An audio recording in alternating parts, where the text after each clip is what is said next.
أعوذ بالله من الشيطان الرجيم بسم اللہ الرحمن الرحیم۔ کچھ نوجوان جو نماز پڑھنا شروع کرتے ہیں تو وہ اکثر عشاء کی نماز چھوڑ دیتے ہیں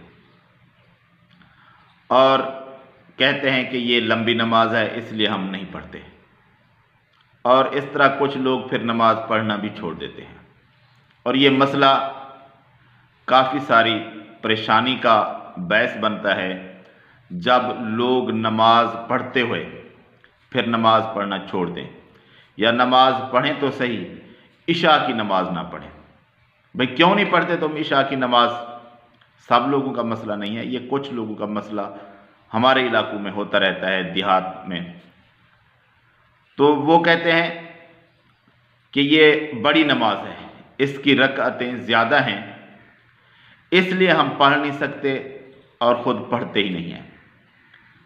کچھ لوگوں کے ساتھ یہ مسئلہ ہوتا تھا، اور میں نے جب ان کو سمجھایا تو پھر وہ عشاء کی نماز پڑھنے لگے ریگولر طور پر، کہ ان کو جب پتہ چل گیا کہ یہ اتنی لمبی نماز نہیں ہے بلکہ یہ تو چھوٹی نماز ہے ظہر کی نماز سے، تو پھر وہ اس کو رغبت سے پڑھنے لگے۔ تو ایشو یہ ہے کہ نبی صلی اللہ علیہ وآلہ وسلم نے جتنی رکعتیں بتائیں امت کو، اگر ویسے ہی بتایا جائے جس طرح نبی صلی اللہ علیہ وآلہ وسلم نے بتایا تو وہ طریقہ بہتر ہے، نہ کہ جو آپ اپنی مرضی سے اپنے لیے نوافل ادا کرتے ہیں، کیونکہ نفلی نماز پڑھنے کی بندے کو اجازت ہے کہ وہ جتنی چاہے پڑھ لے، لیکن ایک شرط ان کے ساتھ بھی ہے کہ وہ کوشش کرے کہ ریگولر ہمیشہ کے لیے ایک عادت اپنائے، جتنی رکعت پڑھنا چاہتا ہے یا جو عبادت قرآن مجید ہے جو کچھ یا روزے رکھنے ہیں، وہ ایک مستقل عادت بنائے کہ روٹین ہو کہ اس طرح ہی میں نے ڈیلی کی عبادت کرنی ہے۔ یہ نماز کے لیے بھی نبی صلی اللہ علیہ وآلہ وسلم نے اجازت دی ہے، دلیل ہے ان لوگوں کے پاس جو لوگ زیادہ نوافل ادا کرتے ہیں، شریعت میں ان کو اجازت ہے نماز نوافل زیادہ ادا کرنے کی، لیکن ان کو یہ اجازت نہیں ہے کہ دوسرے لوگوں کو پابند کریں کہ تم نے اتنی نوافل ادا کرنی ہے۔ اور اس سے بڑھ کر جب یہ مسئلہ ہو جائے کہ لوگ انہی زیادہ نوافل کی وجہ سے نماز پڑھنا چھوڑ دیں تو بجائے ثواب کے وہ گناہوں میں گمراہی میں غرق ہو جائیں، تو یہ کوئی اچھی بات نہیں ہے۔ ویسے بھی آپ نفلی عبادت کے لیے کسی پر زور نہیں لگا سکتے، زبردستی نہیں کر سکتے۔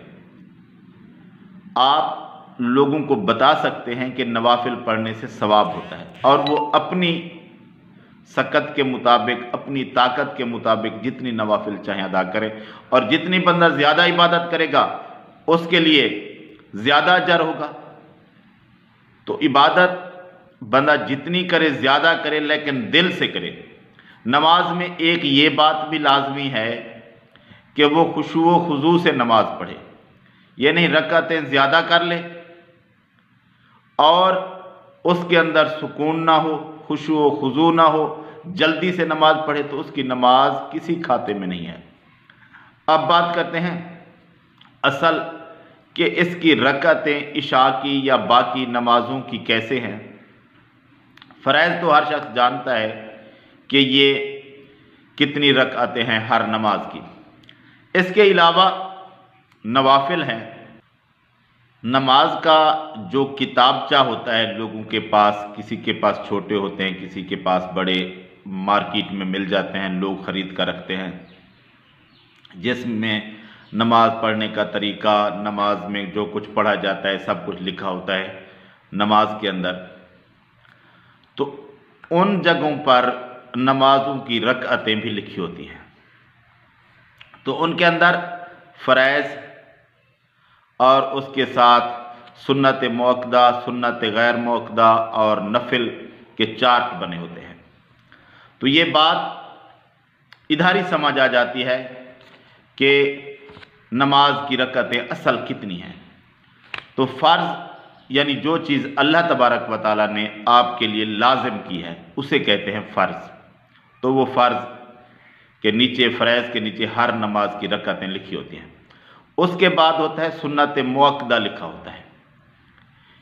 موقدہ یعنی تاکید، یعنی وہ سنت، اصل میں تو یہ نوافل ہے لیکن نبی صلی اللہ علیہ وآلہ وسلم کی سنت ہے ان کو ادا کرنا، تو یہ سنت ہو گئی۔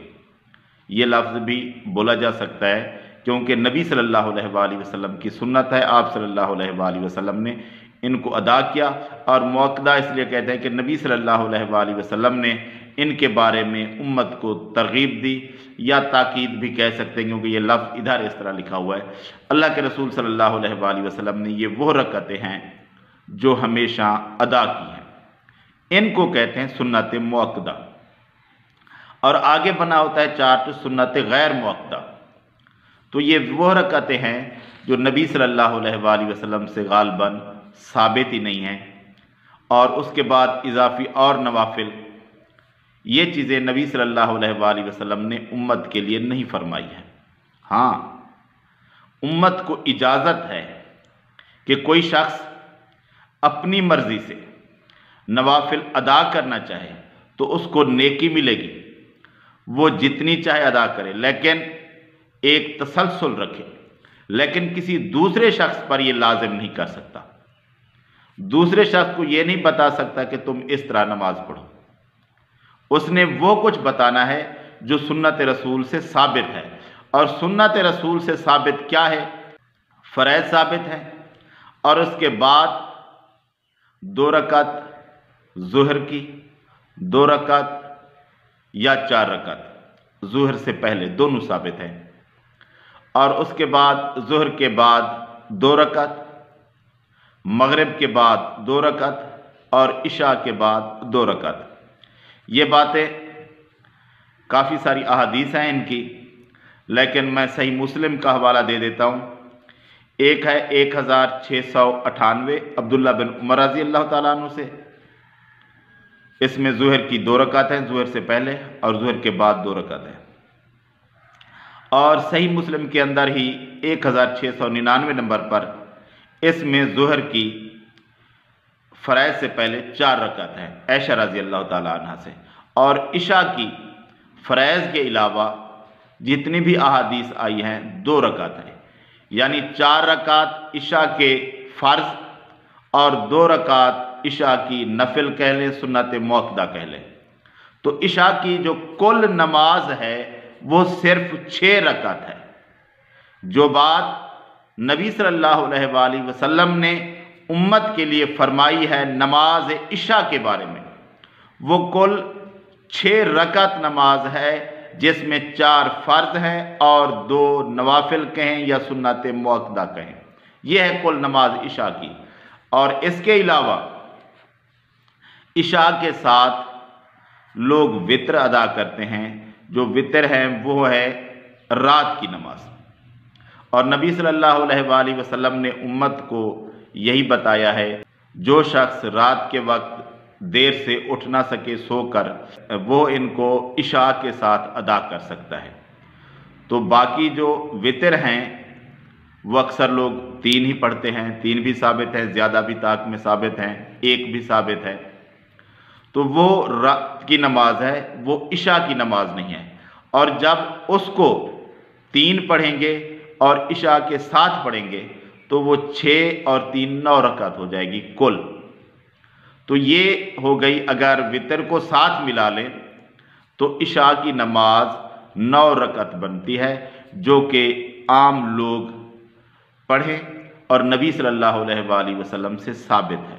ہاں، جو زیادہ عبادت گزار بننا چاہتا ہے، اپنی مرضی سے پڑھنا چاہتا ہے، تو اس کے لیے صرف ایک شرط ہے کہ وہ کوشش کرے کہ تسلسل رکھے، جتنی نوافل ادا کرے۔ وہ زیادہ بھی ادا کر سکتا ہے، وہ بھی اس وجہ سے کہ نبی صلی اللہ علیہ وآلہ وسلم نے اس کی اجازت دی ہے کہ بندہ اپنی نفلی عبادت کر سکتا ہے، اور اس میں تسلسل کی شرط رکھی ہے کہ اس کے لیے یہ بات ہونی چاہیے کہ وہ ہمیشگی کرے اس پر جو عبادت کرنا چاہتا ہے، نفل نماز ہے یا کوئی نفل عبادت ہے، شریعت اس کی اجازت دیتی ہے۔ لیکن یہ نہیں شریعت اجازت دیتی کہ آپ لوگوں کو تنگ کریں اور ان پر اپنی مرضی سے ان پر نوافل لازمی کرتے پھریں کہ جن کی وجہ سے وہ عبادات سے دور ہو جائیں، تو یہ اچھی بات نہیں ہے۔ تو عشاء کی کل رکعتیں 6 ہیں، اور باقی نمازوں کی بھی جیسے میں نے بتائی ہیں نوافل ہیں، جن کو سنت موقدہ کہتے ہیں، یہی نوافل ثابت ہے۔ اور اس کے علاوہ لوگوں کی مرضی ہے کہ وہ زیادہ پڑھنا چاہے تو پڑھ سکتے ہیں، اور کچھ اور نوافل بھی ثابت ہیں جو کہ ان سے کم تاکید کی ہیں، جیسا کہ مغرب کی اذان اور مغرب کے فریض کے درمیان 2 رکعتیں ہیں، یہ بھی نبی صلی اللہ علیہ وآلہ وسلم سے ثابت ہے، اور اس کے لیے نبی صلی اللہ علیہ وآلہ وسلم نے فرمایا ہے کہ تمہاری مرضی ہے، پڑھو یا نہ پڑھو۔ اور جمعہ کی نوافل یا سنت موقدہ وہ تو ظہر کی طرح ہیں، جمعہ کے بعد 2 پڑھنی ہے، اور جمعہ سے پہلے، فرائض سے پہلے جمعہ کے دن کوئی نوافل سنت موقدہ اس طرح کی نہیں ہے۔ ہاں تحیت المسجد ہے، جب بندہ پہنچے گا تو وہ لازمی پڑھے گا، وہ جمعہ کے ساتھ خاص نہیں ہے، باقی ٹائم بھی جب بندہ مسجد میں پہنچے گا تو تحیت المسجد تو پڑھے گا، وہ تحیت المسجد ہے، جمعہ کے دن بھی ہے وہ، اور باقی ٹائم پر بھی ہے۔ لیکن جمعہ کے فرائض کے بعد 2 رکعت بھی ثابت ہے، اور احادیث میں 4 رکعت بھی ثابت ہے۔ تو یہ ہیں کل نماز کی رکعتیں جو کہ بندہ پڑھ سکتا ہے یا اس کو پڑھنا چاہیے، جو کہ نبی صلی اللہ علیہ وآلہ وسلم سے ثابت ہیں۔